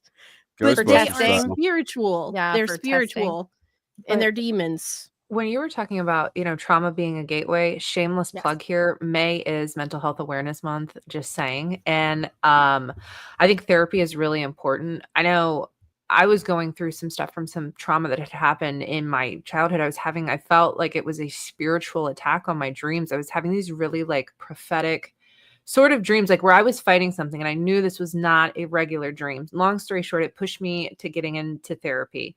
And I started going to therapy, and crazy enough, like the dream transformed and like I had the power. And I fully believe that through trauma and through indoctrination and different things, that we're being attacked at so many different levels within our society. I'm reading a book right now called Return of the Gods, and it talks about a cultural possession, like on a cultural level. Mhm. And it's really interesting all the different ways. That's So powerful. so if you are Yep. weak, you are susceptible to these things. That's why it's so important, if something has happened to you, to not, remain a victim, but to take that and transform it and heal and become, a fighter and fight against it, because there's so many people who don't make it past that. And then you Mhm. do just see that darkness just kind of consume them. But Consume them.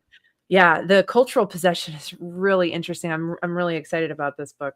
We should definitely talk about it. The Return of the Gods. It is super cool. Well, we're inundated on every level through our diet, through the things we consume Mhm. in media, music, movies, everything that we consume is parasitic in a way. And then things that happen to us throughout our lives kind of make these little doorways in our mind, and it allows just weird shit to come in. And sometimes you don't even realize it, you've been hijacked, your body or your mind.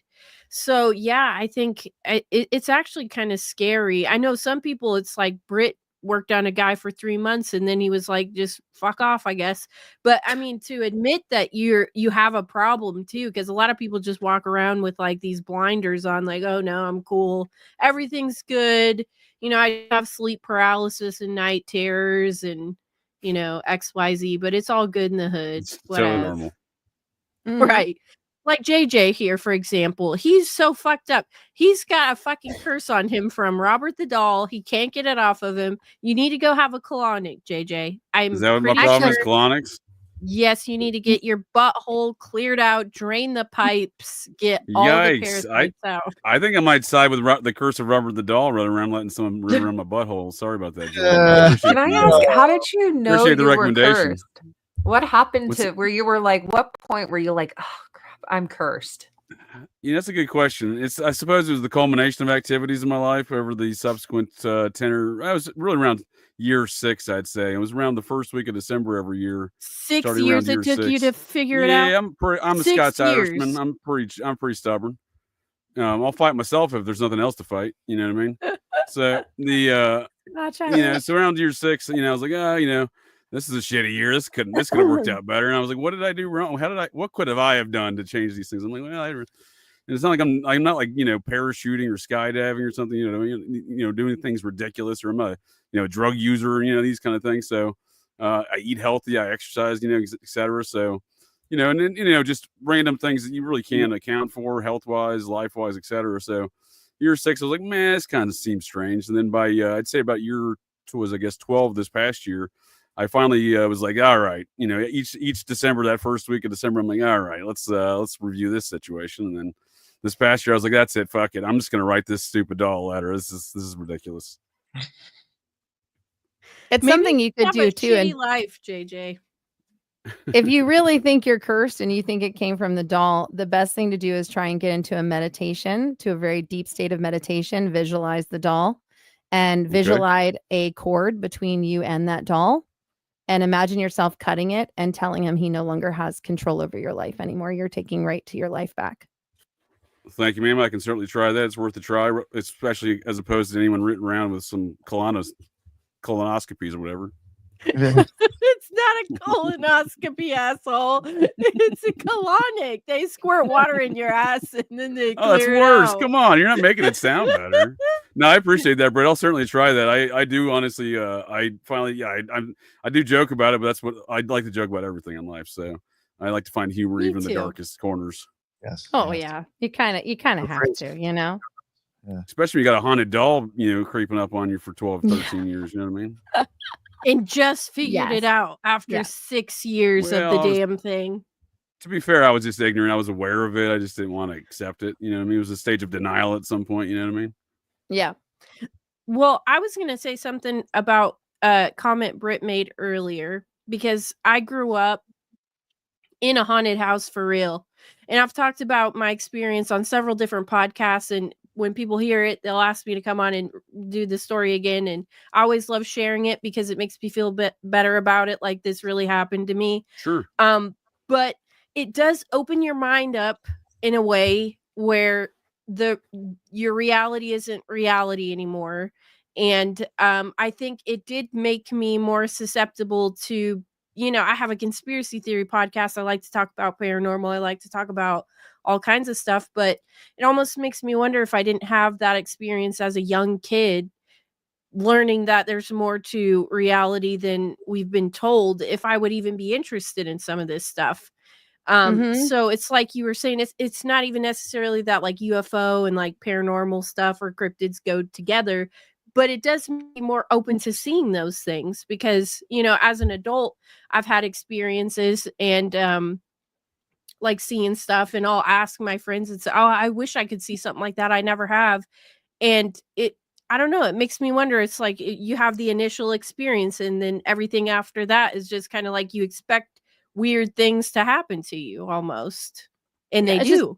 You're just more open. Yeah. I mean, we're taught from a young age to be closed off to all of that, from the fluoride in our toothpaste that's constantly shutting our third eye down. It's a toxin that's in our body, to, I mean, growing in our water. Yeah. Even in certain areas, I mean, mine probably, but I filter that crap. But you sit there and you look back over your life. Like, I'm thankful for my family, especially my grandmother. She was so spiritual and like so open to all of that, but she was always teaching me how to just protect myself in every situation that I had control, not them, and having someone to talk to and and I hate using the word imagination, but that's really the key, because the spiritual world uses the part of our brain that allows imagination to create, because they have to go in there for you to actually visualize and see them and be creative, because your analytical side of the brain will shut it down.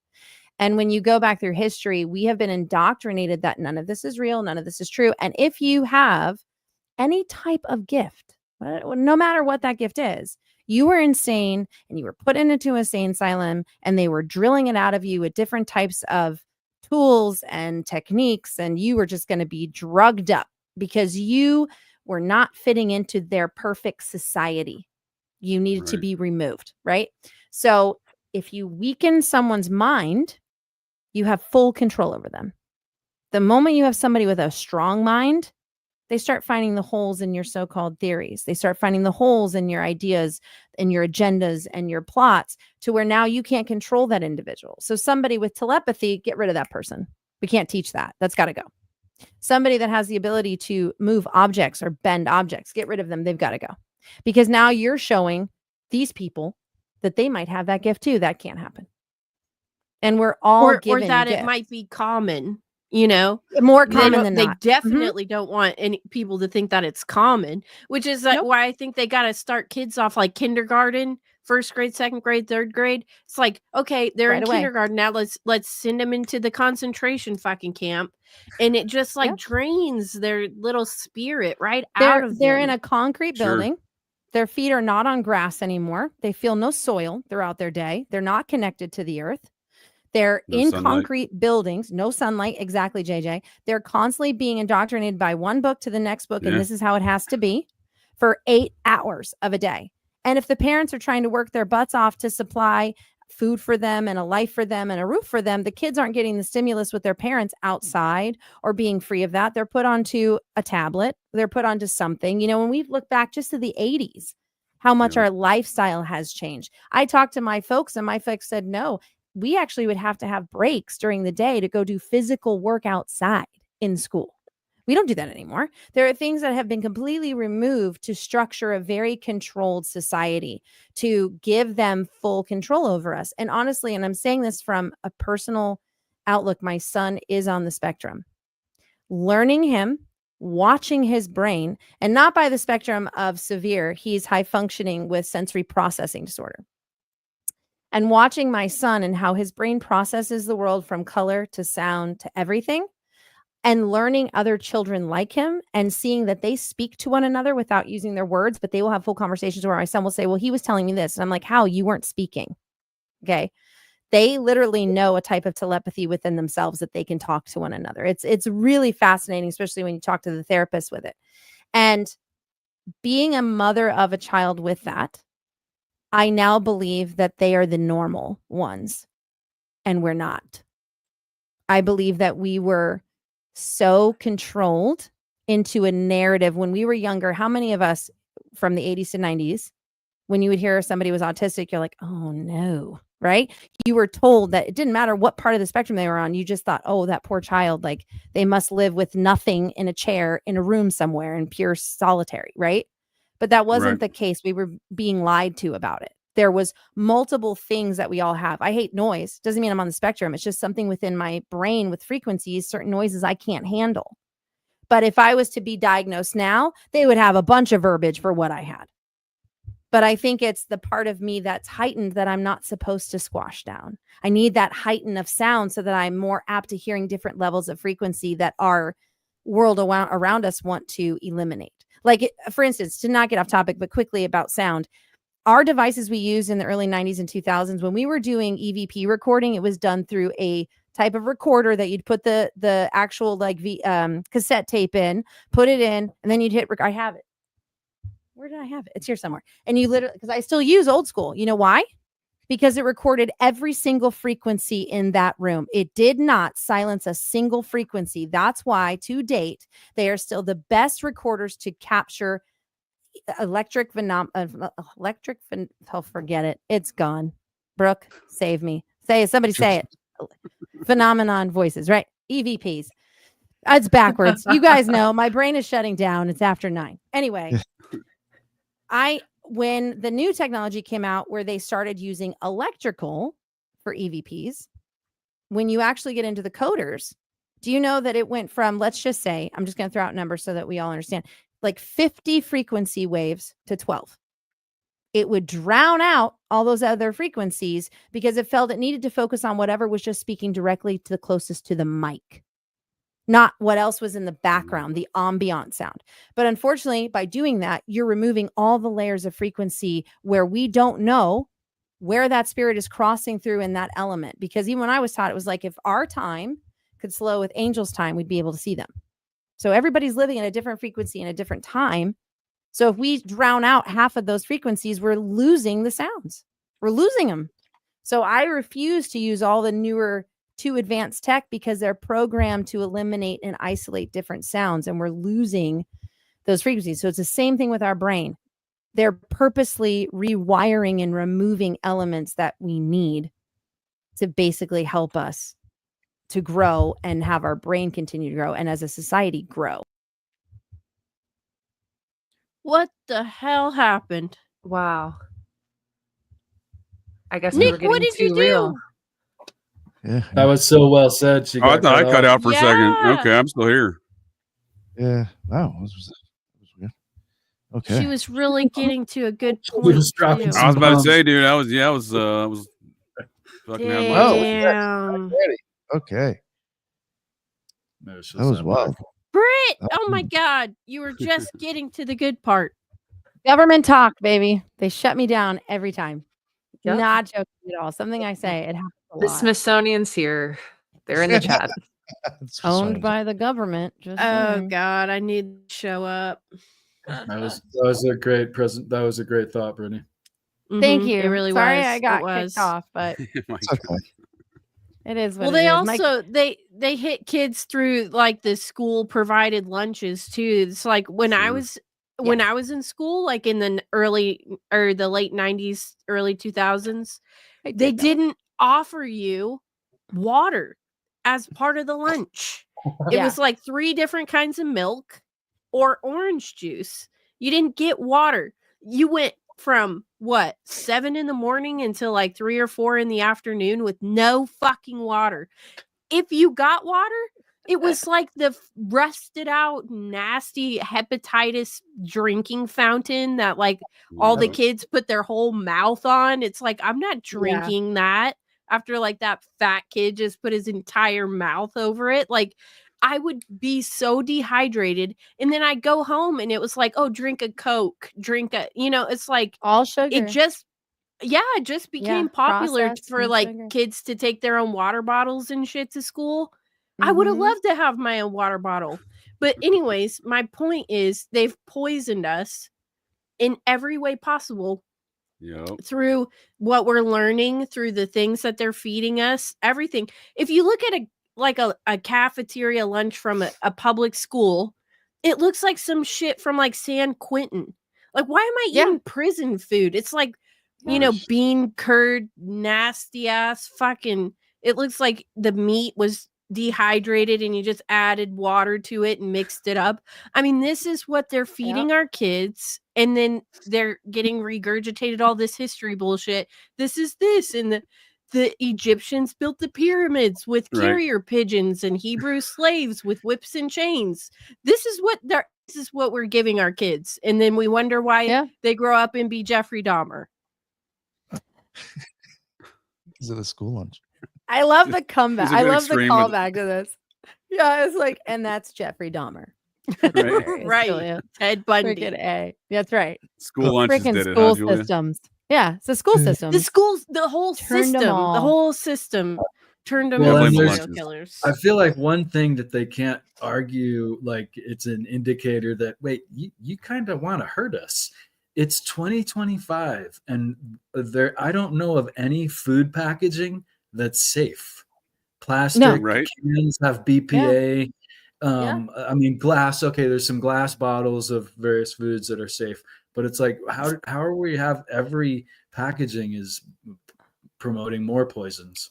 It's just insane. Biowarfare, baby. Just- Biowarfare. If I was going to try to take somebody out, I wouldn't even have to touch them. I wouldn't even have to be in the same No. fucking room. I would just need to find out where they keep their water or what fucking Starbucks they go to every other Monday, and I could kill them without being in the same. That's why biowarfare is like the most important topic that I feel like isn't getting talked about enough right now, is because we're getting attacked on every level, spiritual, physical, everything. We're Yep. getting sprayed. Listen at my nose. Well, did This you isn't see normal. I'm about, getting sprayed. even the clothes that we're wearing, the fabrics that we put onto our bodies, Yes. that the highly has the chemicals in it that are causing infertility. And if you look at what's in Victoria's Secret bras or what's in underwear, it is causing a higher infertility rate. And I think for the first time in how many years are we Yeah. down in the United States for births? The birth rate is declining. Yeah, detergent's awful, even for the just washing your clothes in it, but it's even worse when they put it on your school cafeteria food. I got some French toast in elementary school. They had, instead of powdered sugar, it was some Tide detergent. That's a real nightmare. That'll cost them a couple Dahmers.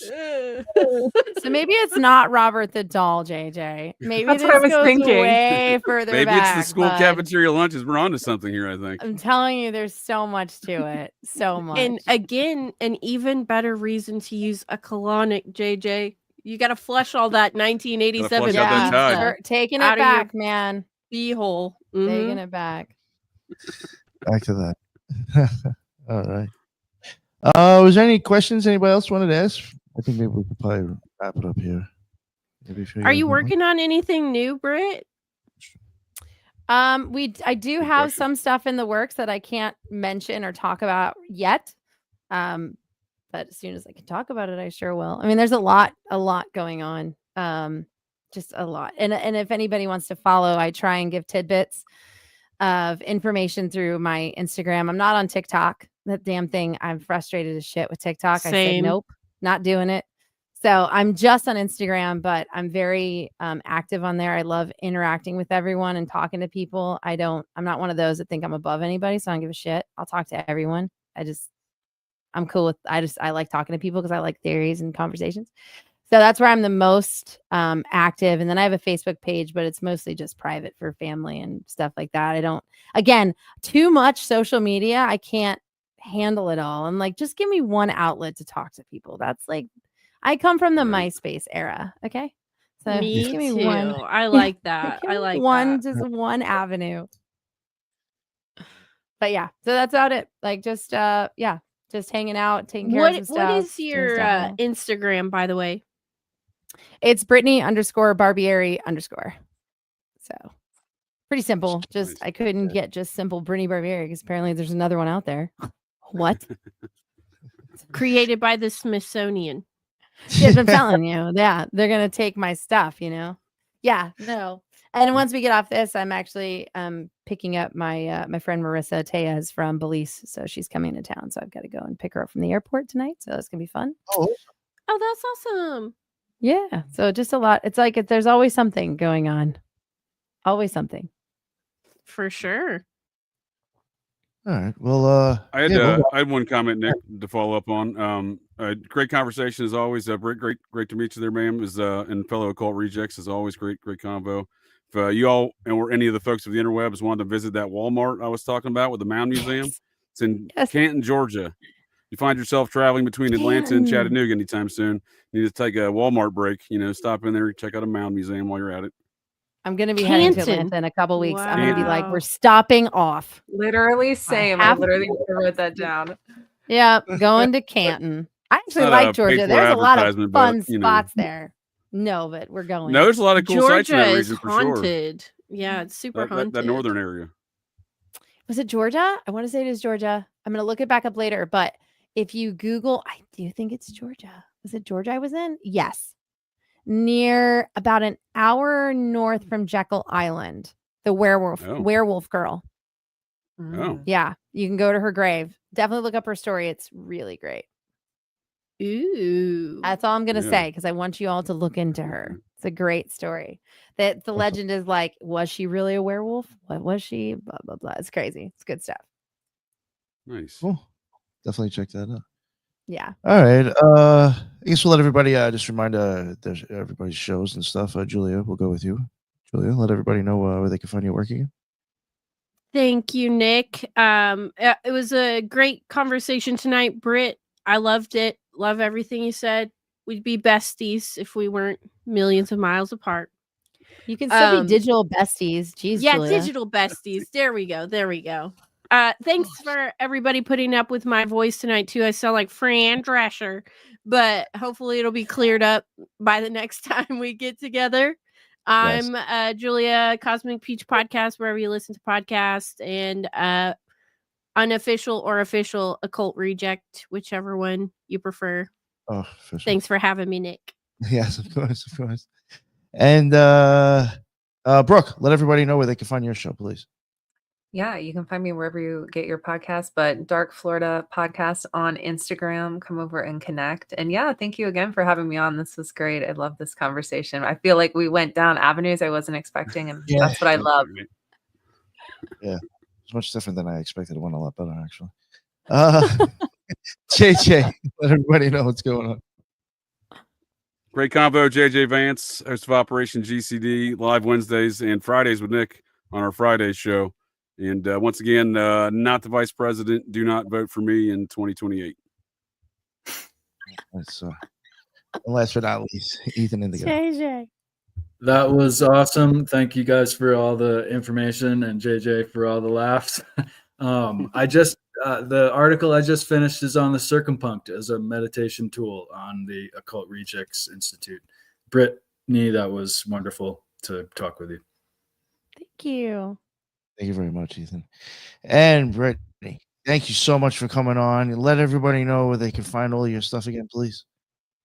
Yeah, just head over to my Instagram handle, Brittany_Barbieri. It's BRITTANY_Barbieri_. In the links there is my website, my clothing company, and all the things that I am currently attached to, including the Cryptid Women's Society based out of New Zealand, Australia. Lots of good stuff going on. Crocodile Research Foundation is another thing I'm a board member on, a director on, that we handle for education and conservation for crocodile species and anything that lives within the crocodile space. So that would be all animals basically on this planet. And branching out. And it works with our Dr. Marissa Tejas in Belize with the Crocodile Research Coalition, working tirelessly to help save and preserve the species in Belize, as well as all the others, and the mangroves to protect the island. And that's all there on Instagram. Yes. If people are watching, if they're checking out the video, her name underneath there is her Instagram tag. So it's right there. And I'll leave all the links on the bottom for you. Thank you very much. Like somebody else had said, we talked about a lot of different things. I think Brooke said it. Tons of different things I wasn't expecting. I probably had about 10 other questions about your personal work.